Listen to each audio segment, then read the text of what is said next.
She used to laugh when I spoke about my dreams. Now she drinks coffee under the roof built from them.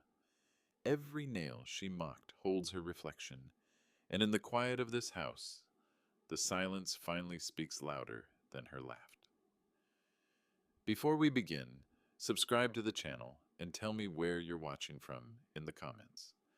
My name is Daryl. I'm 52 years old, and this is how I learned that silence can speak louder than revenge. The sunlight spilled through the open beams of the house frame, slicing through the dust like gold. Every ray hit the wood just right, warm and steady, like faith itself. I stood in the middle of it all, sweat dripping, hands aching, heart still. What once lived only on paper was rising, one wall at a time. A nail hit clean into the joist, and the sound echoed, solid, sharp, final. For a moment I just looked around and listened. The street behind me hummed with Saturday life. Lawn mowers, gospel on a neighbor's radio, the faint call of kids playing tag. That noise was the soundtrack to my quiet resurrection. Years back, that same sound had mocked me. It was the day my wife, Regina, laughed when I told her that I wanted to build a house from the ground up. "You?" she said, standing there in her robe, coffee steaming in her hand. "Daryl, you can't even fix the kitchen drawer without calling your brother." Her words slid under my skin, cold and sharp. I didn't answer her, just folded the newspaper plans I'd been sketching and tucked them inside a folder marked Blueprints, Faith. She thought I was being dramatic. Maybe I was. But I knew one thing. If I ever spoke again on that dream, it would be through wood, sweat, and proof. That night, I drove down to the edge of Fulton County, where old farmland met a stretch of new developments. I parked under a flickering streetlight and watched crews pour foundations. That smell of wet cement hit me deep. It wasn't pretty, but it smelled like possibility. I whispered a line to myself. You can't rush something you're building to last. For months, I kept my plans quiet. I worked my shift at the auto plant, came home, ate dinner, and then headed to the drafting table in the garage. The hum of the old fluorescent light above me was the only witness. I traced, erased, redrew. Every measurement had meaning. Every detail felt like forgiveness disguised as math. Regina never asked what I was doing out there. She had her own life. Book clubs, gossip calls, the pastor's wife meetings where she smiled like she didn't know the man she was married to still dreamed. I started noticing how her laughter changed when I mentioned my side work. It wasn't joy. It was doubt wrapped in perfume. One night, I overheard her on the phone with her sister. "He's chasing some nonsense again," she said, "drawing houses like he's on HGTV." The words hit me harder than any insult. I turned off the light in the garage and just stood there in the dark. Then I looked at my hands, old scars from the factory, rough palms that had earned every dime we had. I told myself, let her laugh. The house will answer her one day. The first big step came a year later when I bought a small lot, corner of Willow and 3rd, just big enough for a single-story house, paid in cash, no fanfare. I remember the lady at the clerk's office looking surprised when I said, "Yes, ma'am, it's all mine." Filed under case number 2025-10873 at the Fulton County Clerk Office. A real deed, a real start. When I told Regina, she blinked twice before speaking. "You bought land?" Her tone wasn't pride. It was disbelief, maybe fear. "With what money?" "My savings," I said. "The overtime checks." She laughed then, a quick, sharp sound that felt like a slap. "Lord Darrell, you think you're going to build a whole house out of hope and hand-me-down tools?" That night I didn't argue, just cleaned my dinner plate and went back to my garage. On the corner of the blueprint, I wrote one line in pencil. Respect doesn't come from proving people wrong. It comes from proving yourself right. The following months blurred together. Permits, wood deliveries, long days at work followed by longer nights on the site. I'd show up after shift, the sky painted orange over the half-built frame. Sometimes my neighbor, old Mr. Coleman, would bring me a jug of water and say, "Boy, that's some work you got going, but I see you." That meant more to me than Regina's silence. Rain came, then summer heat. My back hurt. My hands cracked. Still, I kept going. There's something holy about building something nobody believes in. You start to realize faith ain't just a word, it's motion. Regina visited once when the foundation was poured. She stood at the edge of the site, sunglasses on, arms folded. "So, this is it?" she asked. "This is it," I said, wiping sweat from my brow. She looked around, unimpressed. "Hope it's worth it." Then she got back in her car and drove away, leaving dust and exhaust behind her. I smiled, because right then, standing on that slab, I realized something. Mockery is just applause from people who don't understand your vision. Weeks turned into seasons. The house began to breathe, walls stood, beams stretched, windows opened light. I etched small notes into hidden spots behind drywall, little scriptures, personal promises, for peace, for truth, for the ones who doubted. No one would ever see them, but I knew they were there. The workers started calling me Blueprint, said I moved like a man chasing time. I liked that, because time was exactly what I was rebuilding. Years I'd spent waiting for validation that never came. Every evening I'd sit in my old truck, staring at the frame, listening to the hum of crickets and passing cars. I'd whisper, "Keep steady, Daryl. Don't rush the lesson." Because by then I understood. Revenge wasn't about pain. It was about patience. When the roof went up, I brought Regina back to see it. She walked through the skeleton of what would be our living room, her heels clicking on the plywood floor. "It's bigger than I thought," she said softly. I just nodded. I didn't tell her how many nights I'd stayed up measuring that exact space, imagining where sunlight would hit each morning. The day she walked away laughing had replayed in my head 1,000 times. But now, standing there, all I felt was calm. The house wasn't a weapon. It was a witness. And for the first time, I saw her stop laughing. The sound of her heels faded as she moved through the half-built space, her voice quieter than I'd ever heard it. "You really did all this yourself?" she asked, running her hand along a wooden beam. I didn't answer. Words weren't the proof she needed. The air smelled like fresh sawdust and quiet change. When she left that afternoon, I stayed behind and watched the sunlight drift through the open rafters. That's when it hit me. Every insult she'd thrown, every laugh, had become fuel for these walls. This wasn't about revenge anymore. It was about reclaiming what belief felt like. Over the next few months, I worked like a man possessed. I learned to wire outlets, lay flooring, set pipes straight. When I didn't know something, I asked old men from the hardware store or watched videos after church. On Sundays, Deacon Ross would clap me on the back and say, "God don't waste nothing, Daryl. Even pain becomes a tool if you hold it right." I started believing that. Every bruise and blister came a verse in my own gospel of endurance. One evening, while hanging drywall, I found an old photo tucked inside my toolbox, me and Regina in front of our first apartment, smiling like we had the world figured out. I stared at it for a while, remembering how her laughter used to sound before it turned sharp. Then I slid it behind the wall, right next to a window frame. Buried memory, quiet closure.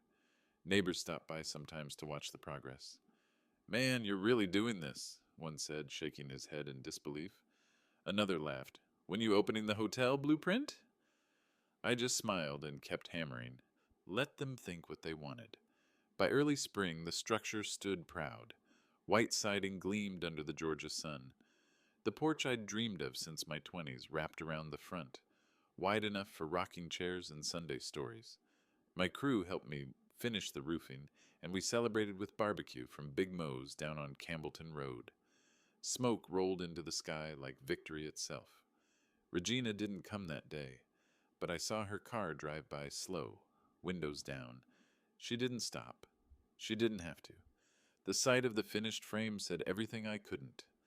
The following week, I filed the final inspection papers. I'll never forget that moment, standing at the county recorder's counter, signing my name on the completion documents. The clerk smiled. "You did this yourself?" "Yes, ma'am," I said. She stamped the papers and handed them back. "Well, Mr. Turner, congratulations. You're officially a homeowner." Filed and sealed. Documented under deed number 2025 11873. When I got back to the site, I sat on the porch steps, papers in hand. The sun dipped low, painting the boards orange and gold. My phone buzzed. A message from Regina. Dinner? We need to talk. That night, we met at a small diner off Highway 29. She wore that same perfume she'd always worn, soft jasmine with a note of something old and sweet. She smiled politely, the kind of smile that comes with questions hidden behind it. I heard the house passed inspection, she said. It did? She nodded, looking down at her coffee. I was wrong, Daryl, about all of it. I didn't gloat. Just let the words hang between us, simple and honest.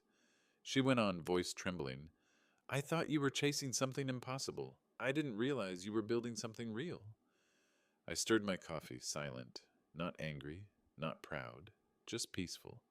Because for the first time she understood, without me having to raise my voice. She looked at me then, eyes softer. Do you think we could start over? I looked out the window at the night sky. Maybe, I said, but this time it starts with respect built into the foundation. After that night, she started visiting the house more often, bringing lemonade, asking questions about paint colors, garden plans. Sometimes she'd stand quietly, just watching me work, and sometimes I'd catch her smiling, not the mocking kind, but the quiet kind that carries a bit of regret. One evening, when the floors were done and cabinets installed, she ran her hand across the kitchen counter. It's beautiful, she said. You've made something that feels alive. I nodded. That was the plan. She looked around. Feels like home.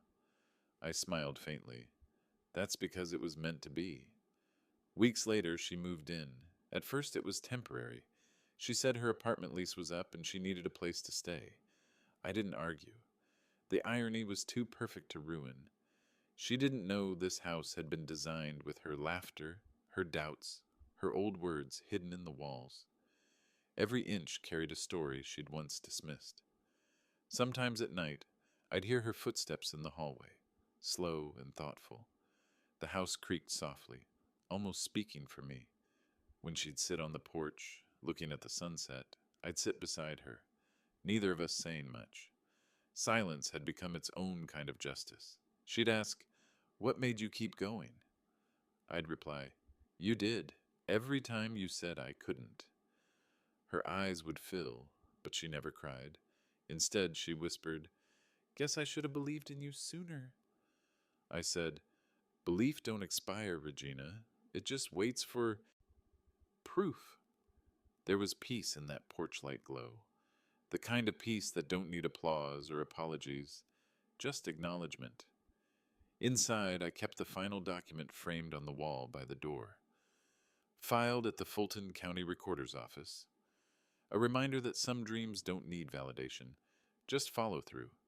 Every now and then I catch her standing there, looking at it, and I can tell. She understands now. The laughter, the doubt, the years, it all turned into this roof above her head. Sometimes she'll smile at me and say, "You really did it, Daryl." And I'll answer, "No, we live it." But deep down, I know the blueprint was always mine. The first night she stayed, the air in the house felt different, quiet, but not empty. The walls seemed to hum, like they were holding their breath. I lay awake, staring at the ceiling fan turning slow, listening to the creak of footsteps in the hallway. For a man who built every inch of this place, even silence had a heartbeat. In the morning, I found her standing on the porch, coffee mug in hand. The sun touched her face, soft and gold, the way it used to when we were young. "It feels peaceful here," she said. Her voice didn't carry that sharp edge anymore. "It's like the house breathes." "It does," I said. "Every nail remembers." She looked at me, half smiling. "You and those poetic builder lines." I shrugged. Truth's simpler when you live it. As weeks passed, she began to act like it was her home, too, watering the garden, rearranging furniture, humming to herself while cooking breakfast. And I let her, because that's what this whole story had been about. letting things settle until the truth showed itself without a fight. Neighbors started visiting. They'd compliment the design, the porch, the view. Regina would beam, saying, "Daryl designed it all himself." I'd nod politely, but inside I'd hear echoes of that old laughter, the disbelief, the teasing. Funny how time has a way of turning mockery into admiration. One afternoon, I was fixing a loose hinge in the kitchen when I heard her talking on the phone again. Same sister as before. "He really did it," she said. "I don't even know how to describe it. The place feels spiritual, like it's forgiving me just by standing here." There was silence on the other end, and then she whispered, "Maybe I owe him more than an apology." I paused, wrench in hand, and smiled. Not because I wanted her guilt, but because she finally understood that dreams don't need permission to grow. Later that day, I drove down to the county clerk's office to pick up the framed copy of the deed I'd ordered. The lady at the counter, same one from before, handed it to me wrapped in brown paper. "It's official now," she said. "Your name's etched in that land record like stone." Back home, I hung the frame on the wall beside the front door. Regina stood behind Tanta. Me, reading aloud, "Deed recorded under case number 2025-111873, Fulton County Recorder's Office." She exhaled slowly. "That's something, Daryl." "It's faith," I said. "Written down." That evening we sat on the porch again. The street smelled like cut grass and charcoal. A gospel song drifted from a neighbor's radio. Something about grace and repair. The moment felt complete, almost holy. She turned to me. "You never yelled, you never threw anything, you just built." "Wasn't about proving you wrong," I said quietly. "It was about remembering who I was before you laughed." The next few days I noticed her going through boxes in the attic. Old wedding photos, college notebooks, postcards from the years when life still felt open. One night she brought one downstairs. It was a drawing I'd made years ago, a rough sketch of a porch, almost exactly like the one we sat on now. "You kept this," she said softly. "I keep everything that meant something," I replied. She set it on the table, eyes shining but steady. "Guess you built what we lost." "No," I said. "I built what we forgot." The following Sunday, we hosted a small cookout. Neighbors, family, a few folks from church. Smoke curled into the evening air, kids ran through sprinklers, and laughter filled the porch. Real laughter this time, not cruel, not hollow. Deacon Ross stopped by and patted me on the shoulder. "Daryl, this place feels anointed," he said, "like your patience got blessed twice. Once in wood, once in spirit." I smiled. Maybe it's just what happens when you build with both hands and heart. Regina stood nearby, greeting guests. She wore a white sundress, hair tied back, no jewelry, just simple, grounded grace. I watched her laugh with my sister, holding a plate of ribs and cornbread, and thought, maybe this is the real ending. Not victory, not payback, just peace that stands still and smiles. When the night cooled, folks started leaving. I cleaned up the porch while Regina packed leftovers. "You know," she said, "this house feels more like a story than a building." "It is," I said, "and every story needs a lesson." "What's this one's lesson?" she asked. "That some people have to live inside the proof before they believe in it." She stopped, staring at me with something between apology and awe. "Guess I'm one of them." I nodded. "Guess so." She reached out and took my hand, fingers rough from years of distance. "Then maybe I can start believing now." The porch light flickered once, then steadied. Soft, golden, warm. Inside, the walls stood silent but full. Every beam, every nail, every quiet hour spent dreaming had finally spoken, and now she was listening. The morning after the cookout, the air smelled like leftover smoke and dew. I stood on the porch with a cup of coffee, watching light fall through the trees. Regina joined me a moment later, still wearing her housecoat, hair loose, barefoot on the wood I'd sanded myself. "It feels good here," she said quietly, "like the house forgives us." I nodded but didn't answer. Forgiveness wasn't something you could build with nails or paint. It had to grow on its own. That week, life settled into a rhythm.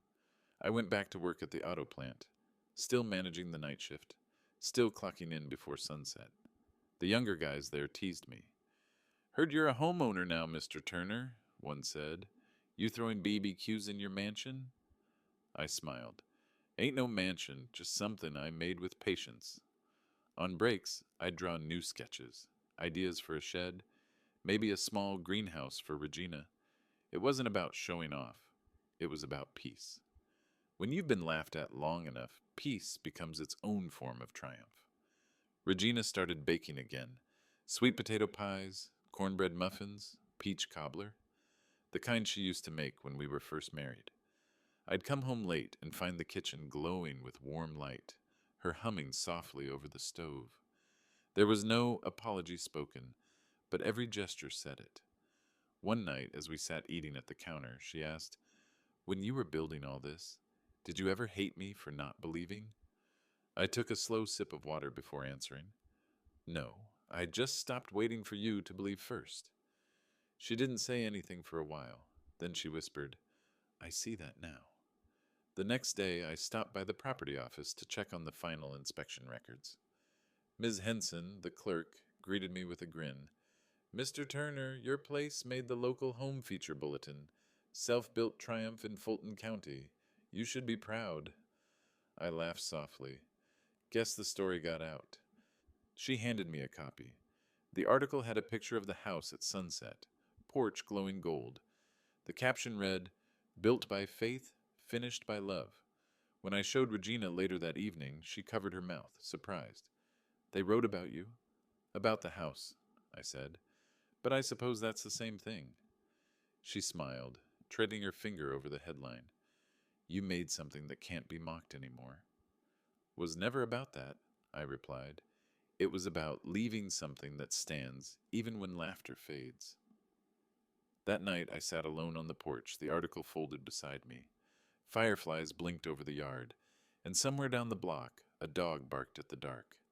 I thought about all the times I'd wanted to quit. The nights she mocked me, the days the money ran low, the moments my back screamed from labor.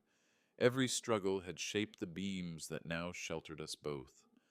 A breeze rustled through the magnolia tree, and I found myself whispering, "Thank you, Lord, for not letting bitterness build these walls." The next Sunday at church, Pastor Green asked me to speak briefly about perseverance.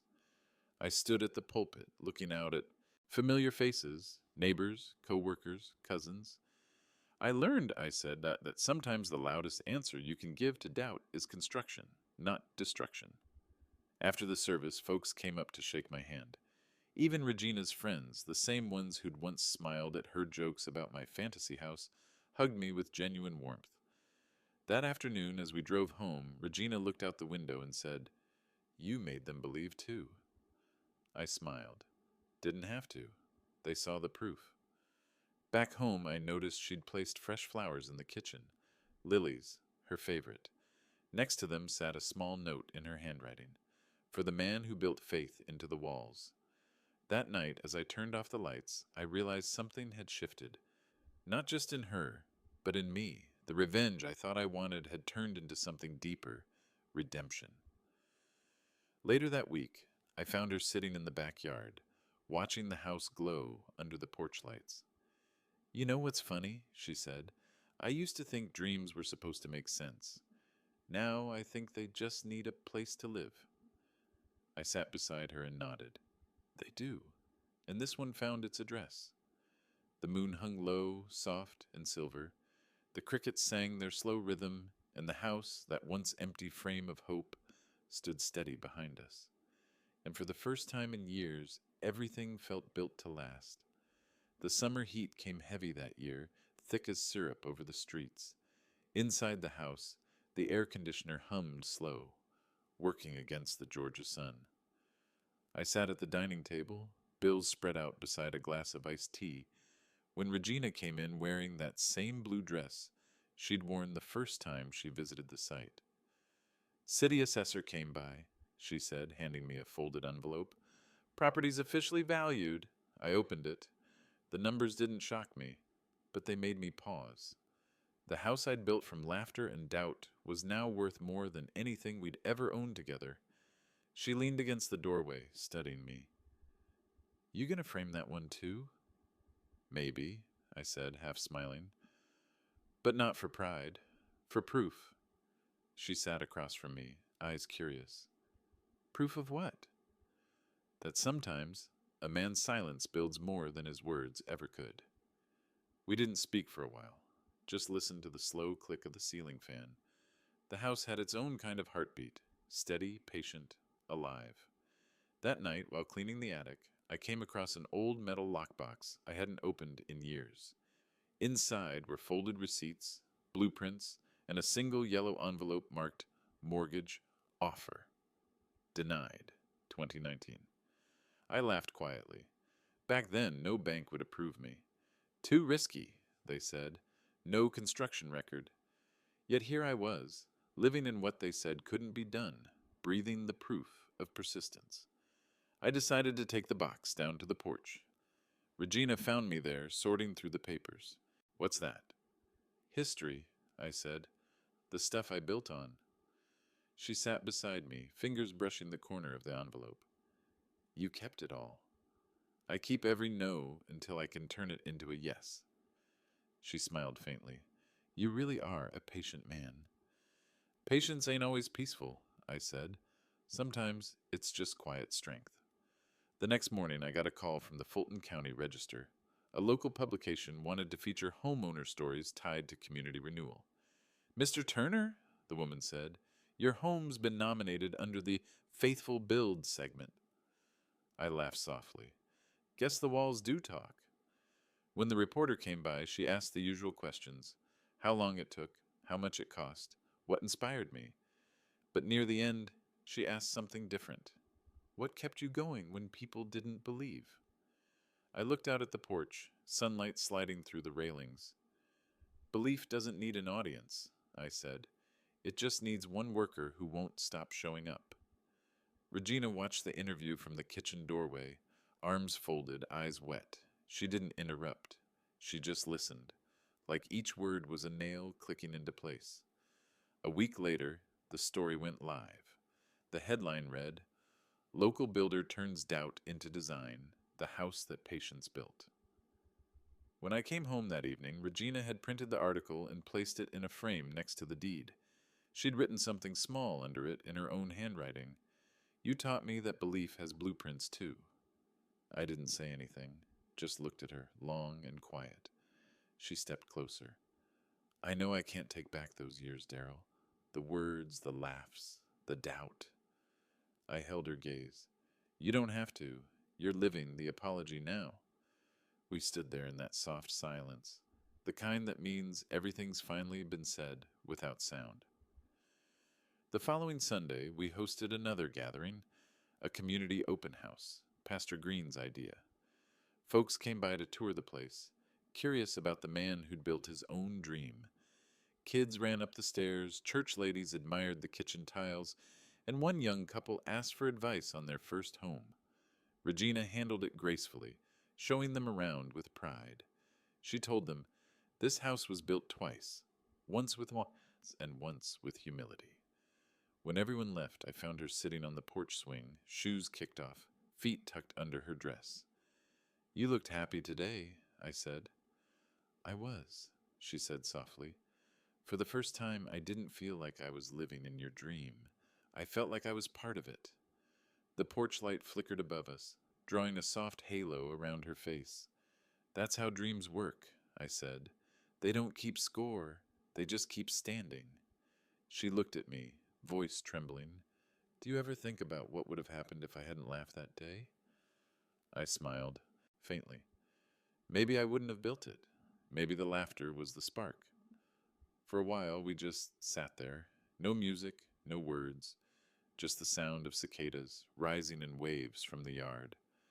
The house creaked softly as it cooled in the night air, and I realized how every piece of it held meaning. Every floorboard, every window, every nail told the same story. Patience wins where pride never could. And in that moment, I finally understood. This house wasn't my revenge. It was my resurrection. The days began to stretch quiet and long, like the house had finally exhaled after holding its breath for years. Morning light slipped through the blinds in soft golden stripes, landing on the kitchen table where Regina now spent her mornings writing in a small leather notebook. I'd ask what she was writing, but she'd just smile. Thoughts, she'd say, about everything we built. Sometimes when I came home from the plant, I'd see her sitting by the window, the one that looked out over the magnolia tree. She'd sit there for hours, tracing her finger along the frame, as if trying to memorize every grain of the wood. I realized then that she wasn't just living in the house, she was learning from it. That summer, the neighborhood association nominated our home for the Community Heritage Design Award. They said it represented resilience through creation. The irony made me chuckle. What started as a joke in my wife's mouth had turned into a plaque on my porch. The night before the ceremony, Regina came into my study holding 2 glasses of sweet tea. You nervous? She asked. I shook my head. Not really. This house already said what I needed to say. She smiled, setting the glass down. Still, I'm proud of you. Of us. Of us, I repeated. The words felt good, balanced, real. That evening we sat on the porch swing, watching fireflies dance in the humid air. She leaned her head on my shoulder, and for the first time in a long time, there was no edge between us.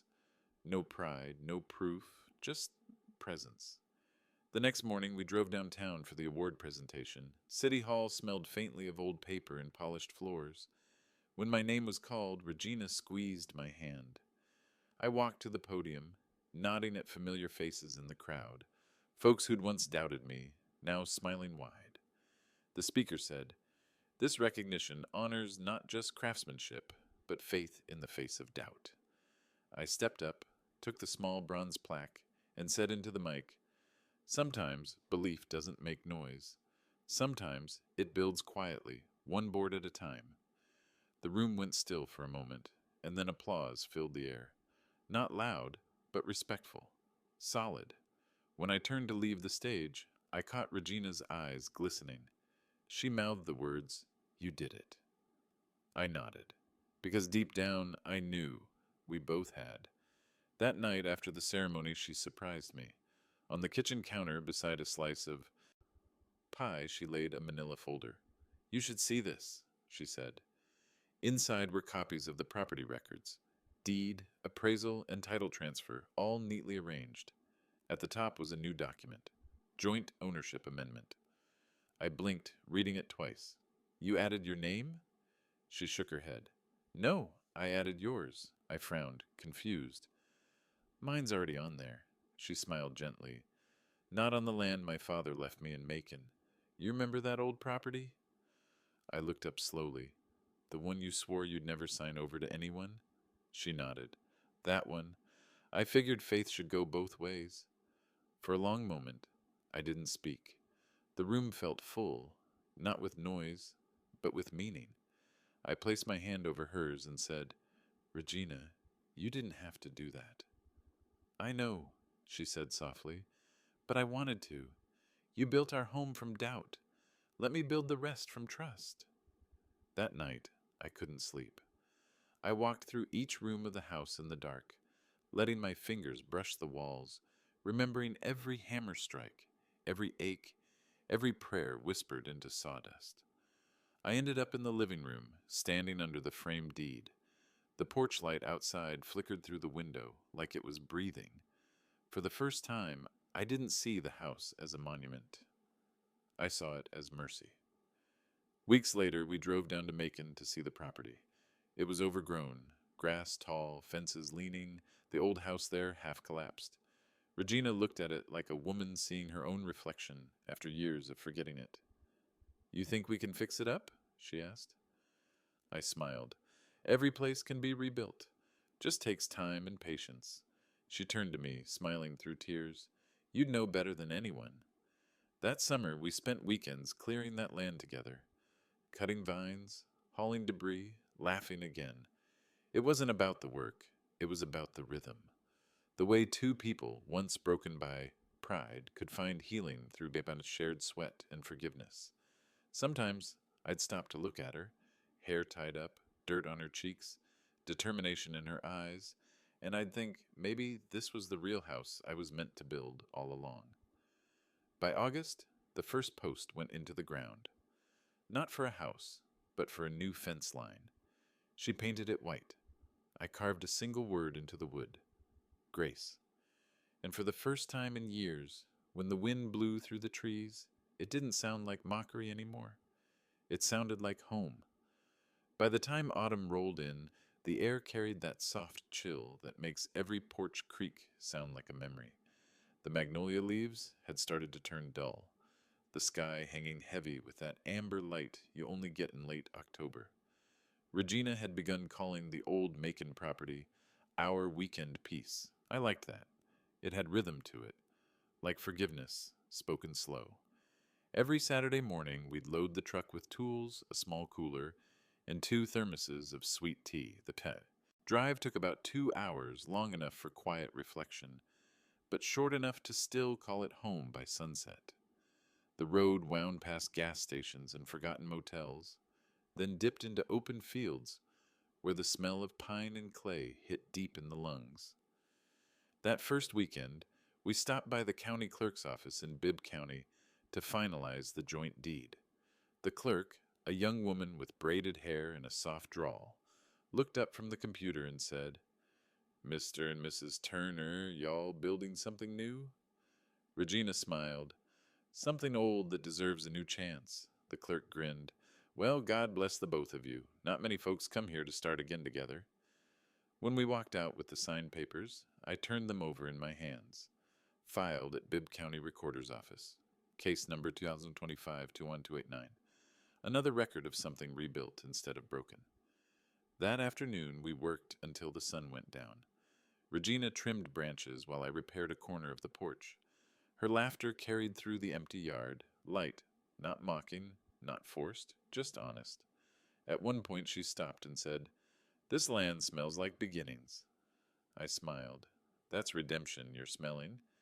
She laughed, shaking her head. "You and your preacher-builder talk." "Truth hides better in work than in words," I said.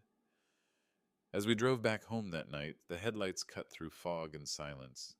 She reached over, resting her hand on mine. "I'm glad you didn't give up on me," she whispered. "I almost did," I said, but I remembered. Wood can crack and still hold strong if you build it right. When we pulled into our driveway in Atlanta, the porch light of that house, the one she once mocked, was still glowing. She stared at it for a moment before saying, "Every time I see that light, it reminds me how patience looks when it's finished." The following week, the city mailed the award plaque from the Community Heritage Program. It came in a plain envelope, no ceremony. I opened it quietly in my study. The metal gleamed in the lamplight. Simple engraving reading, "Faith in Form, 2025 recipient, Daryl and Regina Turner." When I handed it to her, she hesitated before speaking. "They put my name next to yours." "Because you're part of the story now," I said. Tears welled up in her eyes, soft but certain. "I don't deserve that." I reached for her hand. "Grace ain't about deserving." The next Sunday, Pastor Green invited us to speak again, this time together. The church was packed, the air thick with warmth and fried chicken from the fundraiser out back. Regina went first, voice steady but full. "I used to laugh at things I couldn't understand," she said. "Now I live inside one of them." People nodded, some smiled, a few wiped their eyes. When it was my turn, I stepped up to the mic and said, "Every nail I drove into that frame wasn't just wood. It was prayer. Not for revenge, but for revelation."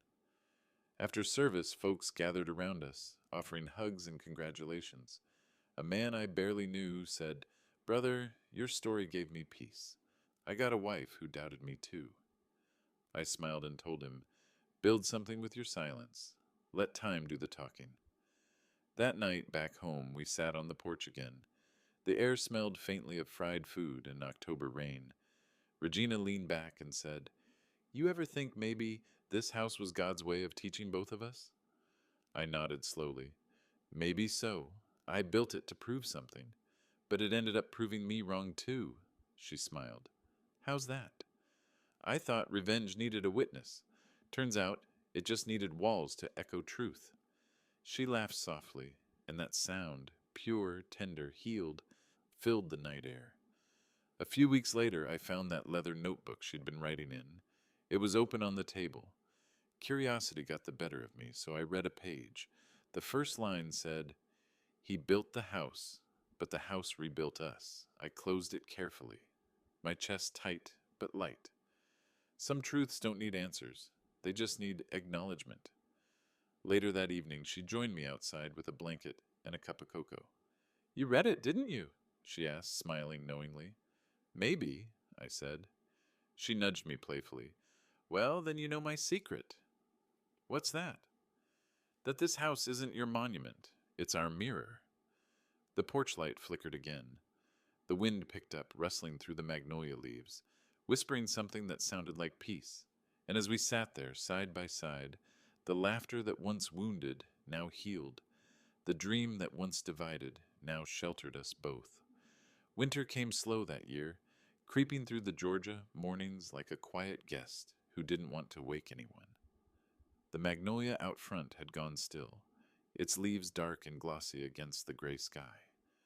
Inside the house, warmth lingered, not just from the heater, but from the rhythm we'd built between us. Regina had started volunteering at the community center downtown, helping young families with housing applications. She'd come home late sometimes, cheeks red from the cold, eyes bright. "You know," she said one night while stirring soup, "half these folks just need someone to believe they can start over." I looked up from my chair. "Sounds familiar." She smiled. "Guess I'm teaching them what you taught me."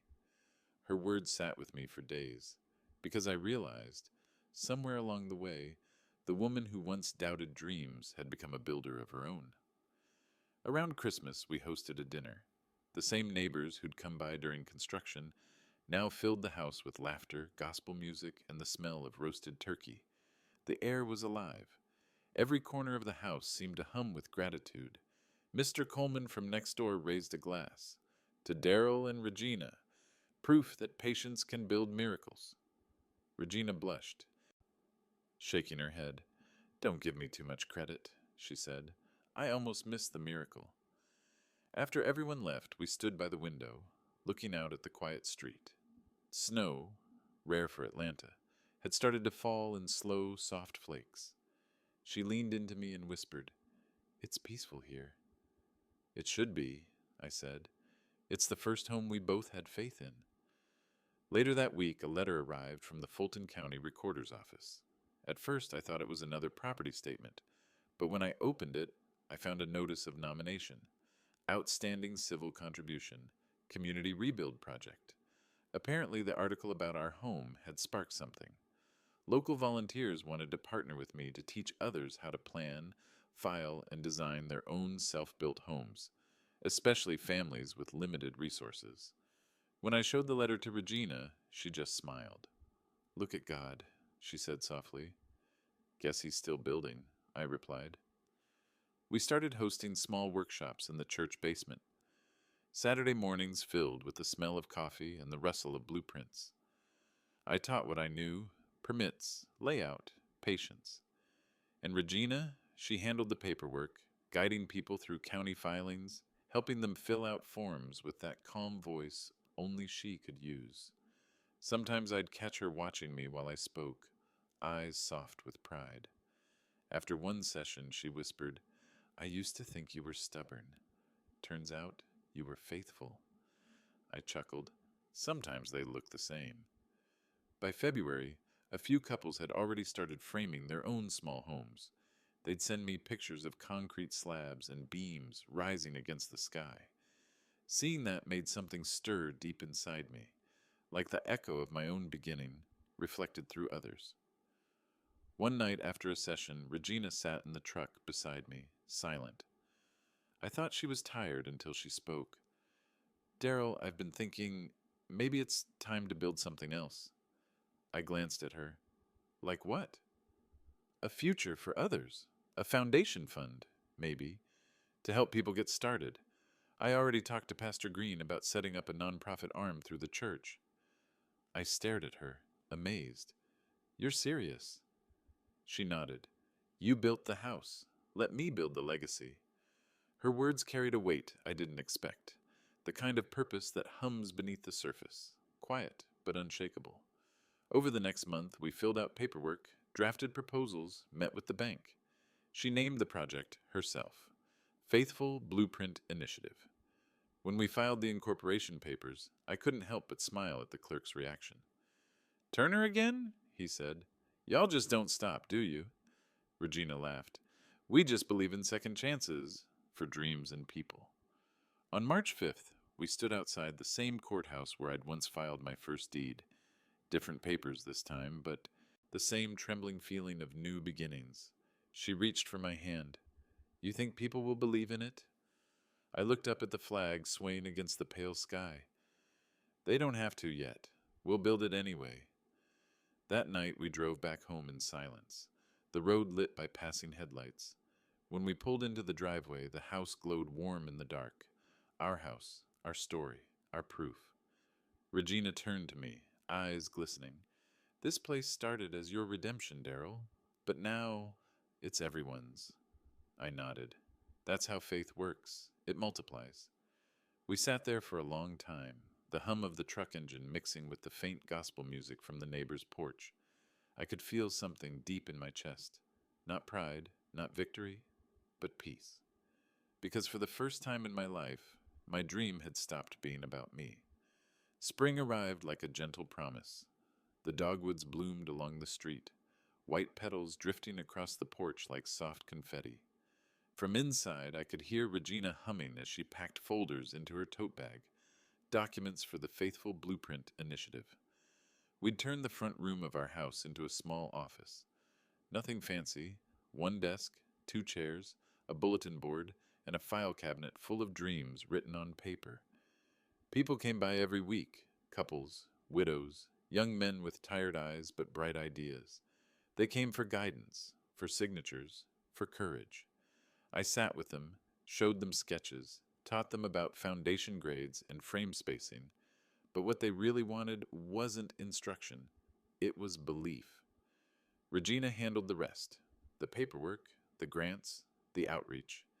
She spoke with city officials, wrote proposals late into the night, her glasses sliding down her nose as she typed. Sometimes I'd stand in the doorway just watching her, remembering the woman who once laughed at my plans. Now she was building more than I ever had.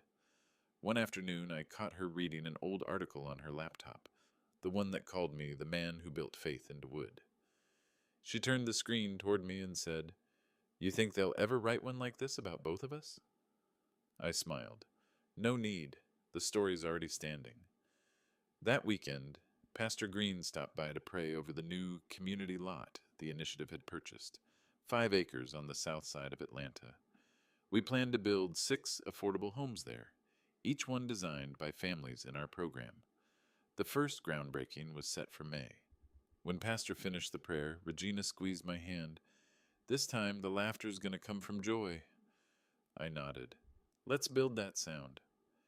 As weeks passed, our story began to ripple through the city.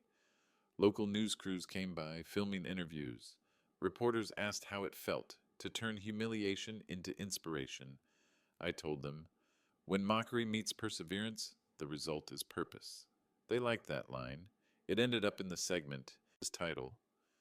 One evening after a long day of work, Regina sat on the porch beside me, holding 2 mugs of tea. You know, Daryl, she said, I think about that day, the one where I laughed. I thought I was protecting us from disappointment. I didn't realize I was keeping us from becoming more. I looked at her quietly.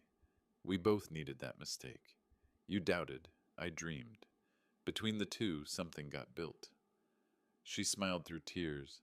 I don't deserve this peace. You didn't earn it, I said gently.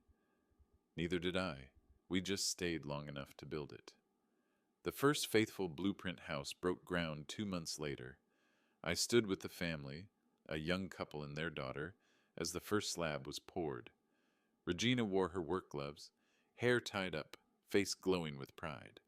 When the foreman handed her a trowel to press into the concrete, she looked at me and said, "You started this with faith." "And you finished it with grace," I replied. The moment felt like a circle closing. The laughter, the pain, the slow rebuild of trust. Everything we'd lived through had brought us here, to a foundation that would hold other people's dreams. Later that night, back home, Regina handed me her leather notebook again. This time, she said, "Read the last page." I opened it and found a single paragraph written in her tidy hand. He thought he built a house, but what he really built was a map, for those of us who lost our way in disbelief. I read it twice before closing the cover.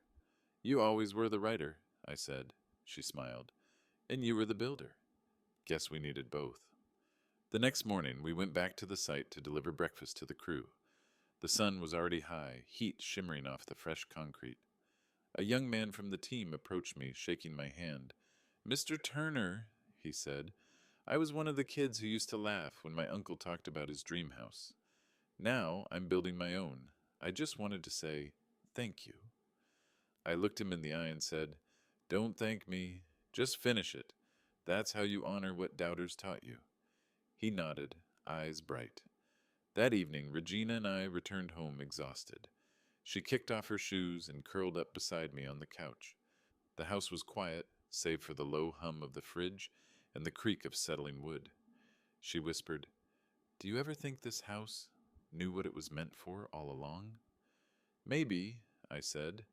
"Maybe it was waiting for us to learn the lesson before it could teach anyone else." She smiled softly, then rested her head on my shoulder. I wrapped my arm around her, feeling the warmth of everything we'd built, not just in timber, but in time. And as the night deepened, I realized something simple and profound. Revenge had ended long ago. What remained was legacy. The day the first faithful blueprint home was finished, the sky broke open in sunlight. Bright, forgiving, endless. It was one of those Georgia mornings that start quiet and then bloom into song. Birds, hammers, laughter, hope. I stood in front of the new house, watching the young family carry boxes up the porch steps. Their little girl ran ahead, twirling in the open doorway, shouting, "This is ours!" I smiled. Those words sounded like music. Regina was beside me, clipboard in hand, her white blouse flecked with dust. "That joy right there," she said softly. "That's what all those late nights were for." I nodded. "It's what the laughter led to." She turned to me, curious. "You still think about that day, don't you?" "Sometimes," I admitted. "Not with anger anymore. More like gratitude." She tilted her head. "Gratitude?" "Yeah," I said. "If you hadn't mocked the dream, I might have never built it strong enough to stand." For a long moment we stood there, hands joined, watching the family move in. A reporter from the local station came by, microphone ready. "Mr. Turner," she asked, "what does this moment mean to you?" I took a breath, eyes on the house. It means laughter can turn into blueprints, doubt can turn into doors, and every man who's ever been underestimated can build something no storm can take away. When she left, Regina squeezed my hand. "You still sound like a preacher." I smiled. Just a builder who found his sermon. That evening, we returned home to our own house. The first house, the proof, the quiet monument of our story. The porch lights were already on, casting that golden glow across the steps. It had been years since I first stood there, hammer in hand, heart full of silence. Inside, everything felt exactly right. The ticking clock, the faint gospel on the radio, the smell of cornbread cooling on the counter. Life had folded back into simplicity. We ate dinner at the same table where I'd once spread blueprints years ago. Regina looked around and said, "You realize we've filled this house with more stories than walls?" I chuckled. "Every nail's got a chapter." After dinner, she brought out a small gift box wrapped in brown paper. "For you," she said.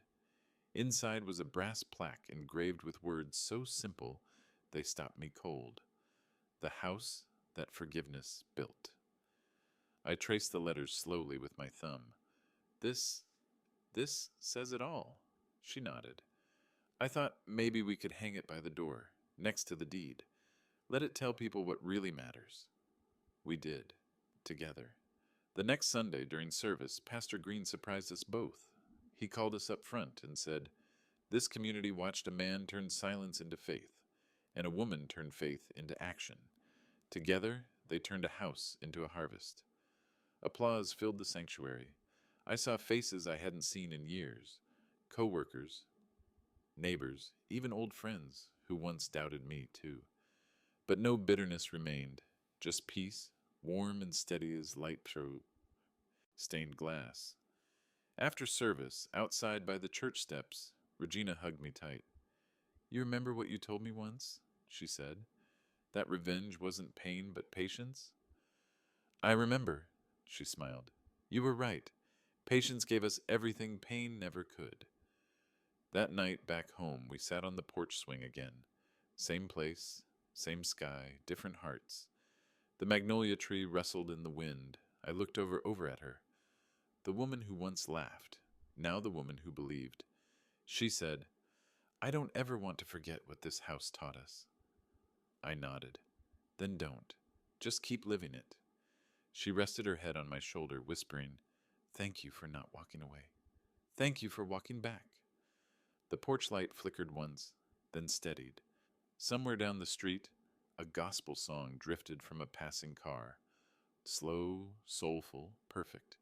The kind of song that sounds like redemption itself. I thought about the journey, the laughter, the plans, the silence, the sawdust, the walls. Every season had left its mark. Every storm had shaped the frame. The truth was simple. Revenge had built nothing. Faith had built everything. And as the night air settled around us, I realized the full circle was complete. From mockery to meaning, from silence to sanctuary. Now she lived in the house built from my dreams, and I lived in the peace built from her change. If this story spoke to you, like the video, subscribe and share your thoughts.